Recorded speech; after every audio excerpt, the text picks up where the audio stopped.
actual olive branch, I would call it, for business owners to come to the table.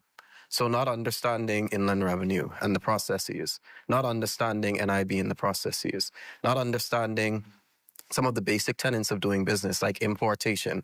And so when you think about economic uncertainty, they are unsure, or when I look at it or think of it, it's a matter of being unsure as to what is happening, what's next, what is next for my economy, what is next for me as a business owner. Is this someplace that I can thrive? Is it someplace where my business is constantly hit with impediments? And so looking at those avenues where business owners are uncertain and how we can actually help them to become more certain through some of the interventions, like businesses, like organizations like the BCCEC or the SBDC can provide. Given your comments just now, how important then is it for businesses, small, medium, or large, to have a bit of insight in terms of the type of business they're going to start? What are some of the impediments, medium and long term? How important is it for small businesses to take a look at that before they proceed? Great question, and it's a great challenge as well. You find that a lot of times business owners or entrepreneurs go into business because they see someone else doing it and they think that it's a great idea and they want to have that same level of success. Really and truly, businesses should operate to serve a market need. There is a market gap. There's something that is not presently available in the market, and your business can actually be the catalyst to getting that service delivered. And so testing the market first, market feasibility studies, to understand, is this something that is actually needed? How will the market react, or how will the market have an appetite for my product and service? Completing or having a very comprehensive business plan that outlines from start to finish how this business intends to operate both now and in the future. There are businesses that come into an established, so when we think about the Red Ocean, Blue Ocean strategy, it speaks to coming into a market where there is high competition or coming into a market where there is no competition. That's not to say that if there's a red ocean that you shouldn't enter. It's the way you enter. Right. And so becoming a disruptor to that established industry by doing something that's strategically different. I'll give you examples. Uber interrupted the taxi cab industry.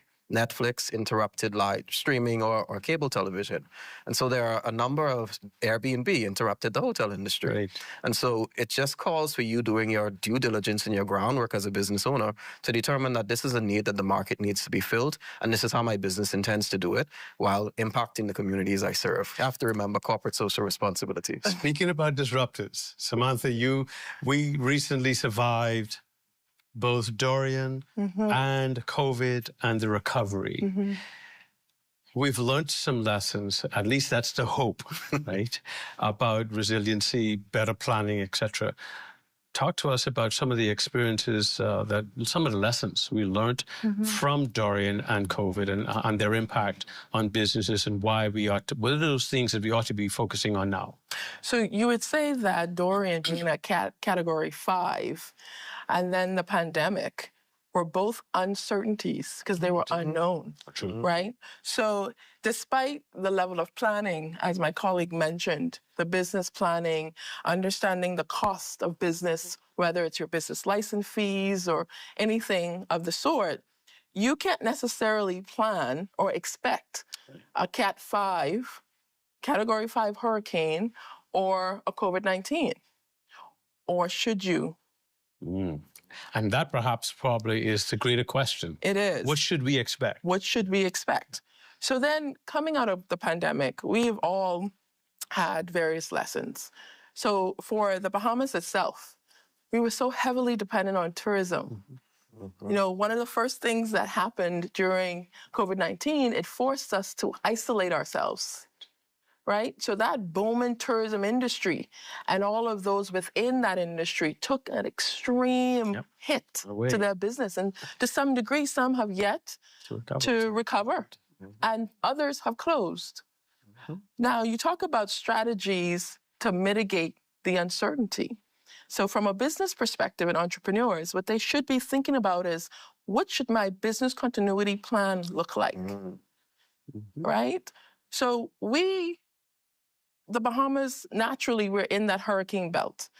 So we know how to prepare for it from let's batter up the house, the windows, let's make sure we have our cases of water.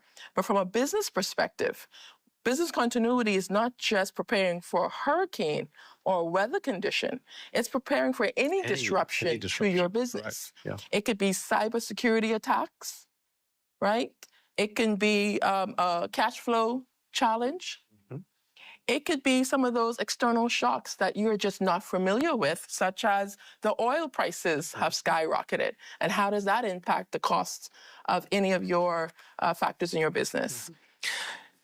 Both of you use the term mitigation, meaning that there are some steps that we can take to mitigate impact, even though we can't prepare for any and every circumstance. But from your perspective at the Chamber, Leo, what industries in the Bahamas are most vulnerable to economic fluctuations, and why so? So that's a great question, Jeff. I think it's universal in nature. So almost every industry is susceptible to economic fluctuations. But when we think of the Bahamas being such a heavily service and financial services, as well as tourism industry, we look at fluctuations in the economic uncertainty to these industries, and we look at the impact it has. Just the other day, now the banking industry is going through quite a bit of a challenge because of the increase in fees. And so that will be a challenge for businesses that fall in that sector. You think of the tourism industry and economic fluctuations that impact persons wanting to come here, whether it be by local tourists or international tourists. You look at industries like the agricultural industry or any industry that has to import or relies on importation to get their products and services to the market.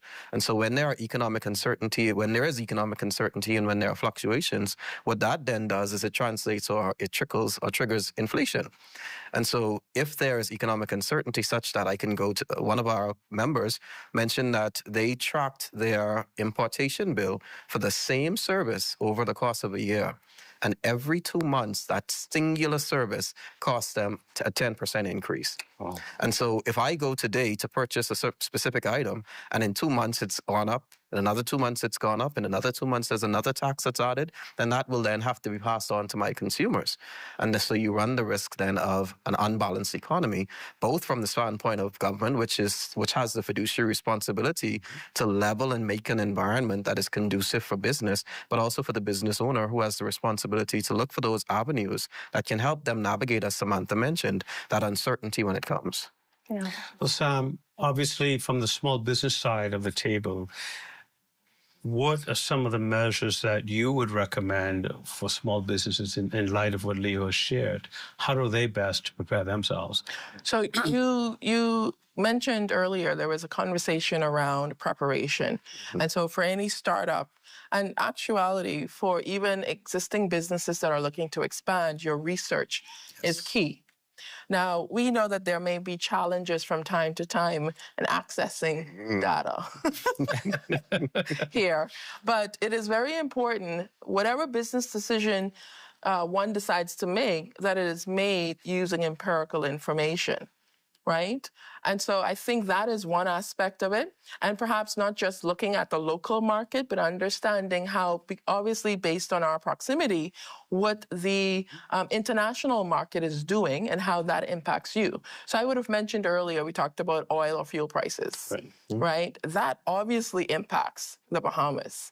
And any person, whether they are in business or it's residential, there is this constant concern and complaint about our electricity rates and prices. So that within itself, because for a business to have to fluctuate in terms of the cost of power, the cost of electricity, that causes challenge. Another thing that I would add in terms of entrepreneurs or businesses trying to or attempting to mitigate or plan is that understanding their product and service, right? And taking a look of that value chain to see where there are gaps and where they could either reduce the cost of their raw materials, perhaps is where they're getting their raw materials from. It could be a matter of looking at the pricing around their products and services. Is this the right price? Is it market priced? Is it overpriced for your particular target group? And so these are just some of the things that I would point out. Very good information, very good conversation. We're going to take a short break, and when we come back, we're going to talk about diversification.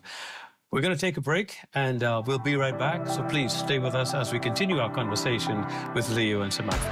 At BOB, we take pride in our business banking. I chose Bank of the Bahamas because it was a Bahamian-owned bank.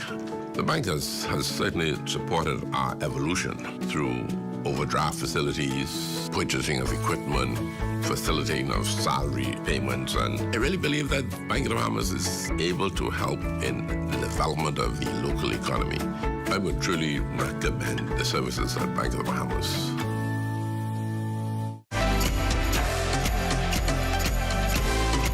Welcome back to the SBDC's Business Blueprint, where we're here with Leo and Samantha, and we're addressing the issues that affect Bahamian businesses in terms of resiliency. Before we took the break, I wanted to think of one thing and talk very briefly about it.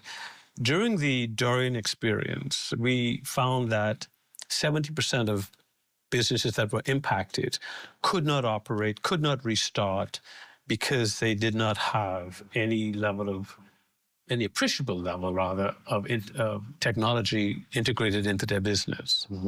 So they had no backups, nothing. When Dorian was done with us, COVID came right after. Yes.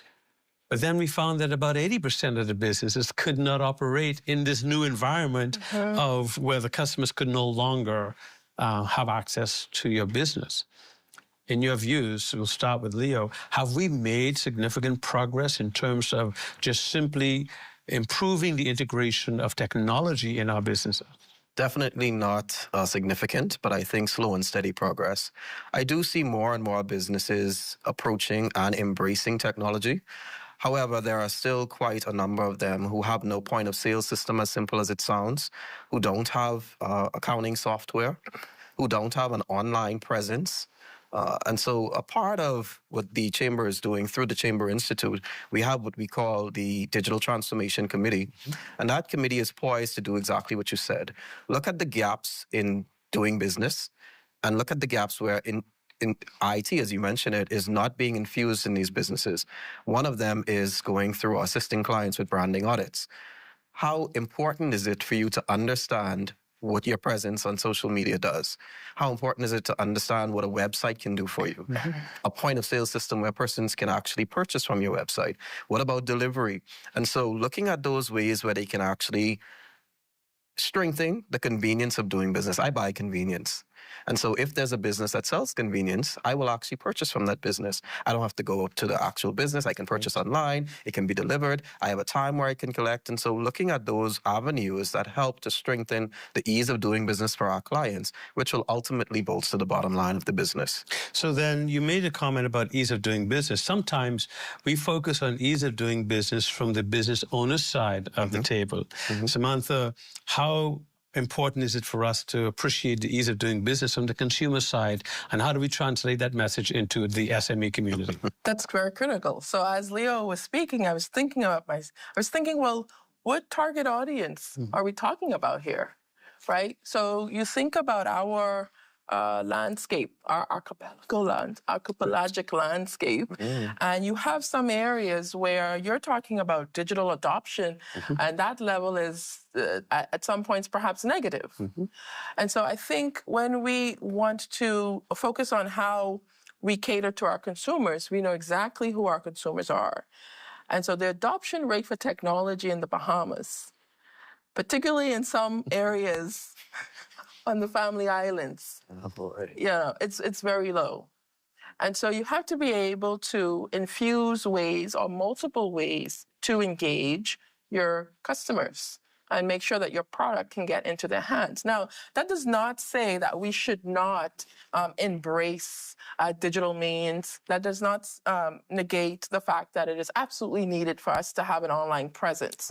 Right? I think depending on where you are, the type of business and size business you are, would help to infuse the right solution and dichotomy in order for you to survive as a small business owner. So could we agree then that at a very base level, it's simply understanding who my client is and their behavior? Because in today's tourism world, for instance, tourists are not coming to the Bahamas with a pocket full of cash anymore. And so whether they come to Nassau, Grand Bahama, or go to one of our other islands, it then becomes important for every business on those islands to appreciate the fact that I no longer have a customer with 2 pockets full of cash. They have a plastic means of paying. Absolutely. And so we have to make the shift and be nimble. And these are some of the new words in business. We talk about resilience. We talk about being nimble. We talk about adaptability. These are the things that drive the use of those words. So we have to be able to adjust to the changing behavior of our consumer base. Let's switch topics slightly for a moment. In the whole context of resilience, some proffer that diversification is a way to mitigate against or improve our chances against disruptors. Is there a view that you, what view do you have on that? I don't necessarily agree holistically that diversification is your single point of mitigation. I say that because, not too long ago, I was chatting with someone and they were talking about the various clients and their products and how they're starting to expand into all of these extra and these other things when they had a really good product, right? If your product is Duff, then how are you expanding into breakfast? Right. And sometimes what happens is I think that there may be this over-diversification or this over-expansion, and you tend to lose that market that you were really catering to, and that really fed into your core business, your core business and your success. Yes. And so I don't subscribe to the fact that, okay, let's just diversify. That is the answer to it. Sometimes it is not. Sometimes you want to hone into what your product and your service is and specialize in that area because you have a target market that is helping your business to thrive. Leo, how important is it for businesses to understand in the first instance, but strengthen their core business? We see people moving and adding products and doing various things that have very little, if anything, to do with their core business, but they think they're doing something positive, but they're actually doing something that's actually eating away at their business. I completely agree with everything that Samantha has said. When we look at businesses and we look at diversification, adding new products and services to your line does not a diversified product line make. You have to look at your niche market. And that niche market has a specific need. That, again, I go back to the point that businesses operate to serve a need in the market. If that need has shifted such that you need to pivot, then pivoting in a way where diversification becomes the pillar of the services that you currently offer is a better way than trying to implement or infuse new products and services that do not cater to your market. I always think of the instance of a popular food restaurant that went into the sauce business that lasted for all but a month. It was totally outside of the remit of their niche market. And if proper empirical data and studies had been done, market feasibility, testing the market to understand, okay, so I sell, let's say, designer bags. Perhaps I don't make wallets, but now I can diversify such that I'm adding wallets, which is a diversification of my existing product and not a brand new product like hair, for instance. So we agree then that the strengthening and maximizing and ensuring that we are good, exceptionally good at our core business is also a form of resiliency and allows us to mitigate against some of these disruptors. Absolutely. Certainly the conversation has been exciting and insightful, and we thank you both. When we come back from our commercial break, we'll get into our Mentorship Minute with Ariel Pinder. Tiny Tots was birthed about a year after I gave birth to my daughter. I was looking for better alternatives to feed her. Organic was on top of my list, and the options were very few here and limited. So I started with deliveries and online orders, and it just went from there.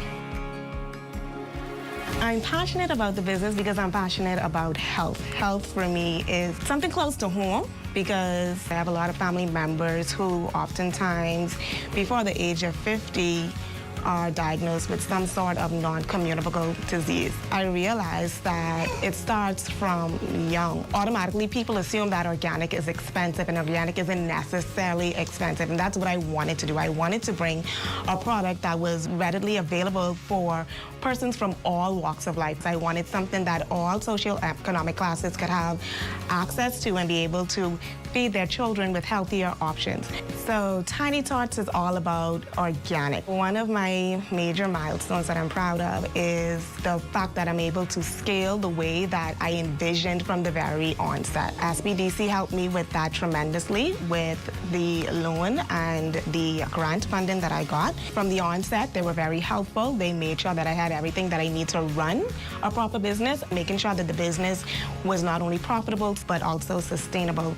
You know, and I figured that if we can get a nation of people to start eating better from their younger, we don't have to try and force it into their diets as they get older, or even worse, when they find out that they're sick. Are you ready to take the next step in growing your business? Check your eligibility for our guaranteed loan program at sbdcbahamas.com/GLP or call 461-7232 to learn more about how the SBDC can support your business. We have to be mindful that as much as we want touristic development, what impacts the fisheries? Over-coastal development, destruction of mangroves, overzealousness of the industry. We have a new movement called do-it-yourself fishing. That is anglers who come to the Bahamas, they don't engage in hiring a guide. Because of this approach, you are going to have people who are going to exhaust the resources. This is an industry that's preserved, should be for Bahamian guides only. We have the DIYs coming in here, and they're destroying our flats. We try not to overfish certain areas, so we'll fish a certain area and we'll back off for a while because we don't want the fish to feel too much pressure. It's not just using the buzzwords of the environment and the ecology. The tourists can be educated that the more you support local ownership, people are doing it obviously the right way, the more the economic circulation in the communities. I think the most critical thing is accountability, and that accountability by way of legislation, both the act and regulations to govern fly fishing in the Commonwealth of the Bahamas. I look at conservation efforts and the regulation that I've seen to protect the industry that's in the developed world. All of those jurisdictions have implemented strong regulation to protect their fisheries. We are way behind, but we do have a movement and a consciousness. We know where we need to be. Those are our resources, and we have to make an exerted effort to protect it because that's the only gift that we have been given. And if we don't protect that, then we lose everything. Building the lodge, I understood clearly the mission to continue what my father started. From this lodge, it has served as the headquarters. We finally got legislation passed in 2016, and it legitimized the guiding profession. We pushed to get the program established into BAMSI in the training of the next generation of guides, but it extends way beyond that. We need more Bahamians in the industry who are doing the research to provide the information to the industry, that is to fishermen and to everybody who benefits from the resources. We don't know the resources in this country. We grew up just hearing about sun, sand, and sea. It is going to be through education and awareness, whether it's within our schools, whether it's in our communities, to conserve the environment, that is going to sustain the fly fishing industry. Well, the future of fly fishing in the company, I think fly fishing is a very, very unique spot. I think it's going to get better because the guides are now being all certified. They're all getting proper knowledge of handling and how to run the whole system. If you're a youngster and you want to get into this, it's a job like any other job. You got to live it. You got to love it. Young entrepreneurs coming in, you want that kind of interest. You want that kind of drive and desire. You want to carry that. You want to become the product.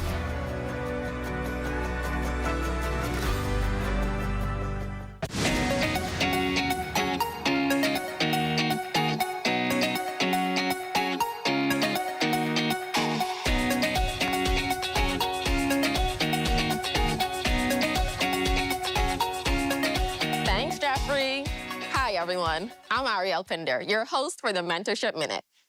Today, let's address an important question. Does the Small Business Development Center provide funding and resources for people living on the Family Islands? The answer is a definite yes. The Small Business Development Center's flagship guaranteed loan program offers funding and advisory resources to entrepreneurs across all Bahamian islands, including the Family Islands. In fact, we have specific initiatives designed to enhance economic opportunities in these communities. For example, in 2024, our Academy of Women Entrepreneurs hosted a cohort in Grand Bahama, and our Royal Caribbean partnership focused on Grand Bahama and the Berry Islands. These targeted efforts are just a few ways we're supporting entrepreneurs in the Family Islands.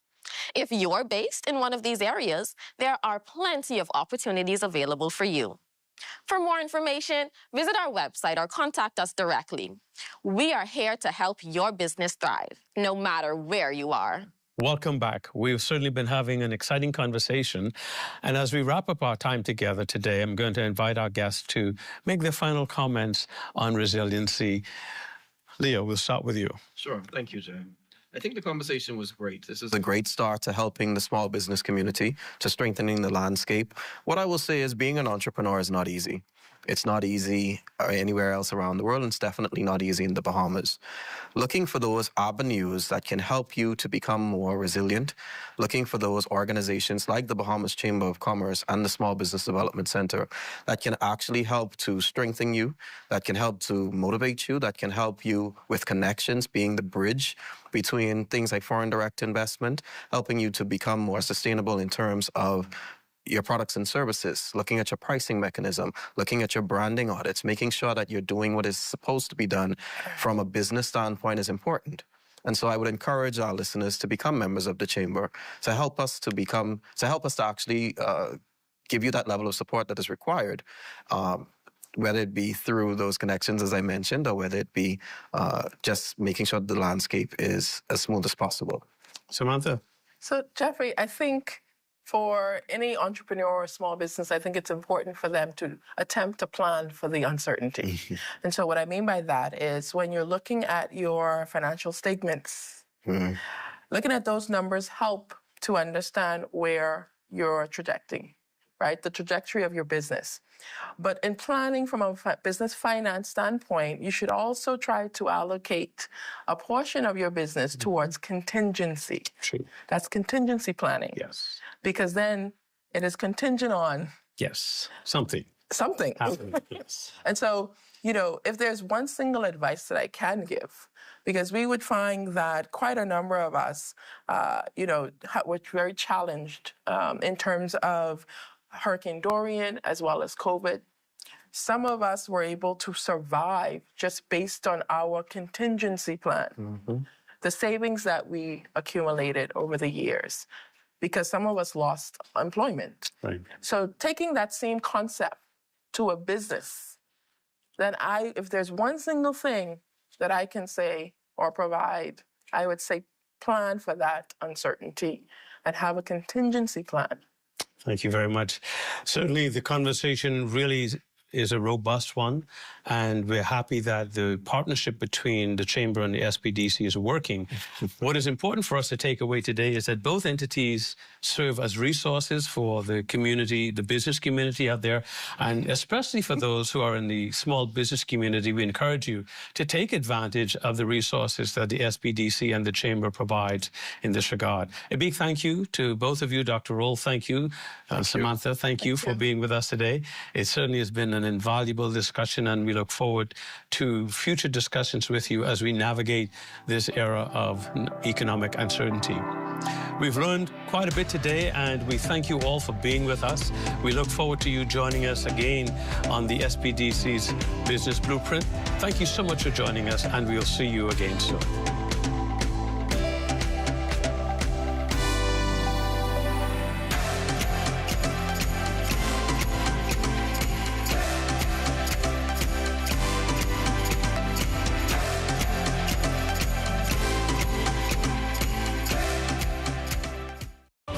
At Bahama Boulevard, I'm Sean Innes.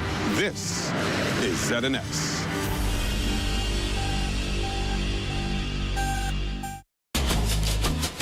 700 islands wrapped in turquoise string.